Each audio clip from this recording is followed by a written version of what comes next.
Her dad has her, and he's using her as a human shield. It's the largest explosion I've ever heard. Running from the room, screaming bloody murder, the ranger vividly described a grenade rolling out, and he sees it at his feet, and he said that she got about 15 feet away from him and then partially detonated. They actually had two guys partially paralyzed from that incident. They call it a goose gun, but it's like a bazooka. So they tried to save her after she had a suicide vest on? Mm-hmm. He's got the baby. He's mad.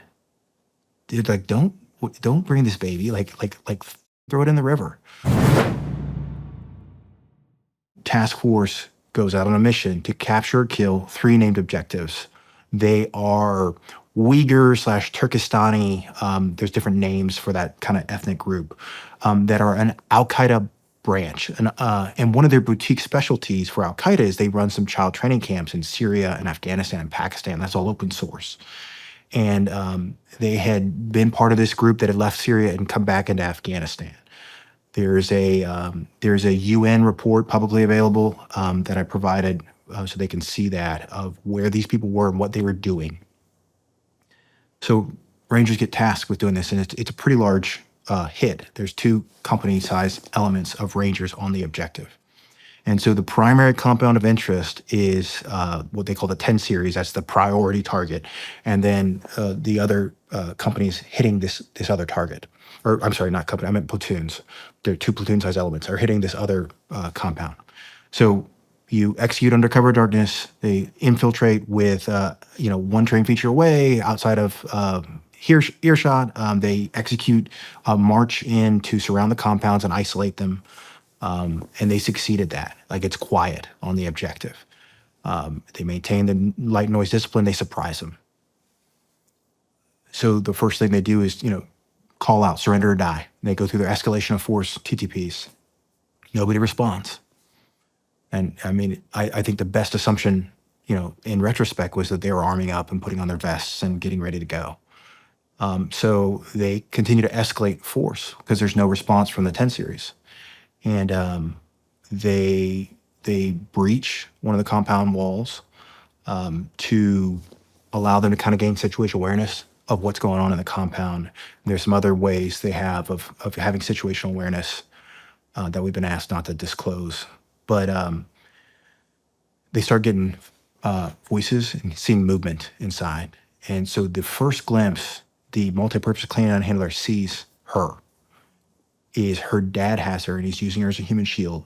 And he's got an AK, and he's engaging the Rangers at the compound entrance. And he's trying not to shoot this baby while he's killing this terrorist. And he's shooting, engaging. This is Sparrow? This is Sparrow. So she's the first? One of the first things they saw. So, it was about an hour and a half into the fight that they actually recovered her. But in the first initial stages is when they saw her. So they exchanged grenades. So the Ranger vividly described a grenade rolling out, and he sees it at his feet, and it was like slow motion for him. It was like a homemade explosive. It was just unique. And he covers his dog and yells grenade because they're all stacked up at the compound. So did they kill the guy? They don't know. That was using it this time. They killed everybody eventually. Yeah, but they don't know if they don't know. So he sees a grenade, yells grenade, covers his dog, and it goes off. And he's the closest to the grenade, but he isn't hit. His buddies are. So I think they picked up 3 or 4 casualties initially from fragmentation. And one of the things that they said saved their life was it was mostly homemade explosives, and so some of them only partially detonated. He said he wouldn't be here if he had stepped on a toe popper in going around the building with his dog. What I meant was the guy that was holding Sparrow as a human shield. Did they kill him right off the bat? Not right off the bat. So they roll grenades back in at him, and he reemerges without her throwing grenades out. And so they have an exchange of grenades. And there's some sympathetic secondary explosions inside the structure. And we're talking about a small, like, family-sized compound, not like a huge open space. So it's pretty contained, and they have it isolated with, machine guns. And it's pretty open terrain with a little ravine where they had approached the target through for cover, like a river. And so they have both of these structures pretty isolated with good visibility. And so they continue to room by room clear this. And so they're breaching these people. People are fighting to death, even with their family members present. They told me that they were detonating grenades with their like children present as they're clearing these structures room by room. They have an Afghan partner force with them that is helping it to some extent, but it's mostly the Rangers, was room by room by room, clearing these structures. And so as they're in the first or second room in these structures, it goes really kinetic up the hill at the other compound. And if you can envision, like there's actually a map chip of this they put up on the screen, it might help. But the North compound in the 20, 30, and 40 series, which has been declassified and released properly, they were breaching the center structure, and the breach, as they were stacked up, set off an HME cache, and it went sky high. Like I had multiple like Rangers that have been on 5 or 6 deployments to the Middle East, and it's the largest explosion I've ever heard. And they described the chemical taste. It immediately just flooded the area. They thought it was like a booby trap, where they actually had to test it to make sure they weren't contaminated and could return to base. But they thought they were dead. The Alpha team leader, as a lot of them have lung damage from breathing that stuff in. It was that pervasive across the target. So there's a gunfight down here that's pretty kinetic. Up the hill, it's getting really kinetic, and the bullets are going over their head into the trees, and like you're hearing it whizzing. They're both using Carl Gustavs to breach and to engage different targets within the structures.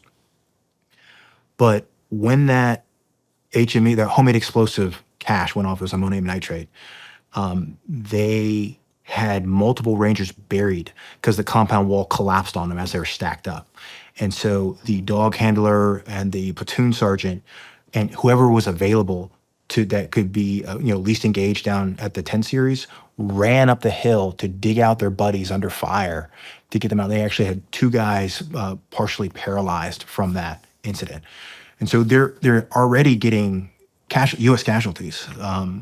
Ultimately, they had, I believe, nearly a dozen U.S. Rangers casualties and about the same amount of partner force casualties. Jeez. So like we're talking about a super kinetic event to the point where they're calling for fire from some assets they had available to suppress and to kill squirters and that type of situation.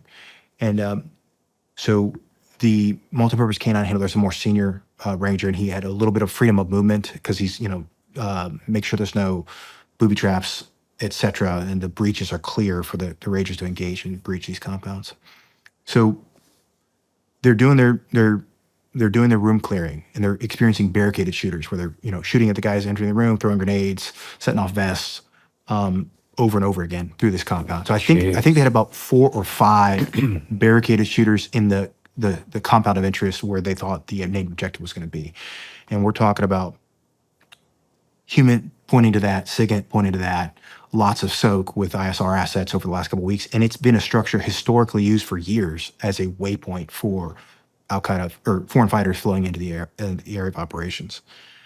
So as they're working their way through this combat, they're into the last room where they think this guy's going to be, or they're getting down to the last couple rooms left. Hour and a half of room clearing, and it's still going kinetic up to the north. So they actually ran out of breaching explosives, and so they used the Carl Gustav gun up on an elevated position to do the last breach because they were assuming that all the entrances were fouled because they kept running into IEDs, like implanted in the walls or toe poppers in the ground. And so the Rangers took shelter on the far side of the structure while the Carl Gustav gunner, and for your audience who doesn't know what a Carl Gustav, they call it a goose gun, but it's like a bazooka. So it's or an RPG for lack of a better descriptor. So they blow a hole in the compound, portion of the compound where the last room is, and they're getting RPK fire from this compound. And that blast kills that guy that they believe was her biological father and blows his body into the compound.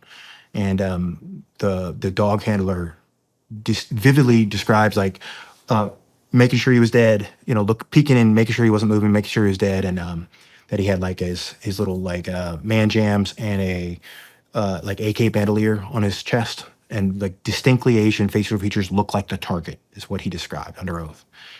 And then he the first time he sees what was her biological mother is he describes her running from the room, screaming bloody murder, and he is obliquing off the corner to kind of get an angle at the new breach they just made in the wall. And he said that she got about 15 feet away from him and then partially detonated. And So she had a vest on. she had a vest on, and the Alpha team leader described it as maybe also kind of like cooking off, almost like the maybe fire had started to set it off. But he said it partially exploded as she was running at him, and so she didn't die immediately. He described overpressure wounds, so almost like a pop without the frag. And so he said she was mangled, but he dragged her behind a berm because they're still getting fire from the surrounding structures because the two compounds were kinetic, but they were getting fire from surrounding buildings, from other fighter contingents in those buildings. And that was confirmed later by the detainee that who was like a lot of those village buildings were housing Arab and other nationalities. So he drags her behind a berm, and the first thing he does is like his training. He strips her down to make sure, see where she's bleeding, see if they can plug the bleeding first, then tries to create an airway. And it's just pretty graphic of her coughing up blood and bleeding out, basically. There's nothing they could do. She died in like 2 minutes. But he strips her down, So they straddles her, tried to trying save her after she had a suicide vest on? because she's still alive. And what he noticed was, because they have to strip them down, that's standard practice to make sure there's no bleeding. He noticed that she had the signs of giving birth. Like she had an enlarged breast and a displaced stomach. And so in his nods, he's like, he does this, and he saw her for the first time moving, Sparrow. And he said that there was some fire on the structure from the KG round, and so it was pretty well illuminated in his nods, and he saw something moving, and it caught his eye, and he found her. And so mom expires pretty quickly. He gets the baby, and at the same time, the Afghan partner force is clearing the last room in that structure, and they get engaged by another female with an RPK. And one of their guys gets shot, and they just exfil, and they leave their guy in there. And so he's like, get back in there and get your guy, and like kicking them back into the structure to get their guy. So they kill that other female fighter, get their guy, and come out, and he's got the baby. And so the Afghan platoon sergeant from the KKA partner force, he's mad. Dude, like, don't bring this baby. Like fucking throw it in the river. Like, let me shoot it in the head. Like, we don't want her to grow up to be a foreign terrorist in our country. And he's coming back as they exfil off the objective, and they had to do that with call for fire because they're getting effective fire. So these Afghans on the objective, they know she's foreign. They don't want her to grow up in their country, and they're mad at our guys.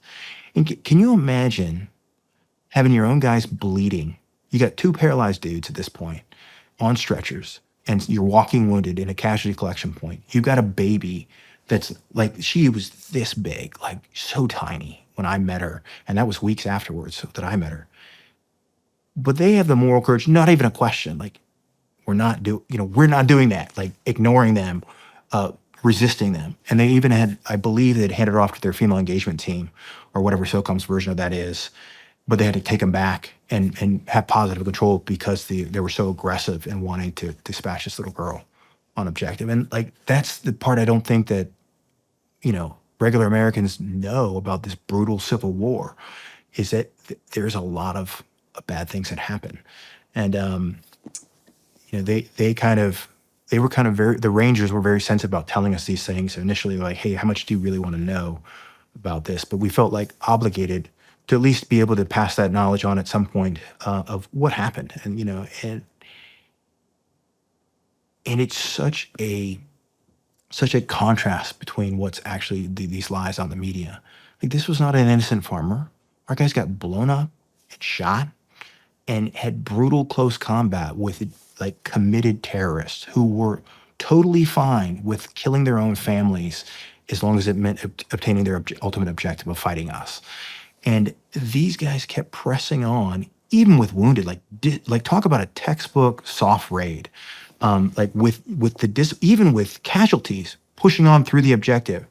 And then one of the underscored documents that I got released was it says that structure was destroyed in accordance with JTF ROE.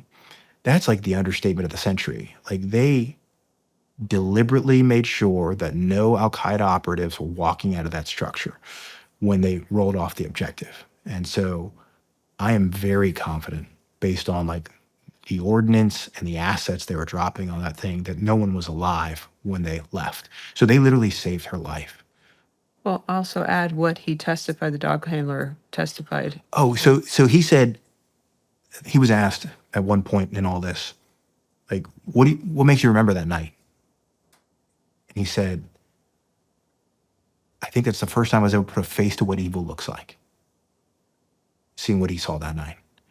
And that just struck me because when he didn't find out that Sparrow got out and was safe in America until years into this.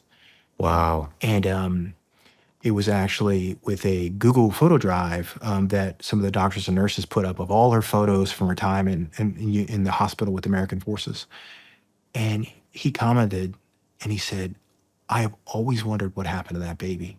He goes, I am so happy that she got out. No matter where you're watching Shawn Ryan Show from, if you get anything out of this, please like, comment, subscribe, and most importantly, share this everywhere you possibly can. And if you're feeling extra generous, please leave us a review on Apple and Spotify podcasts.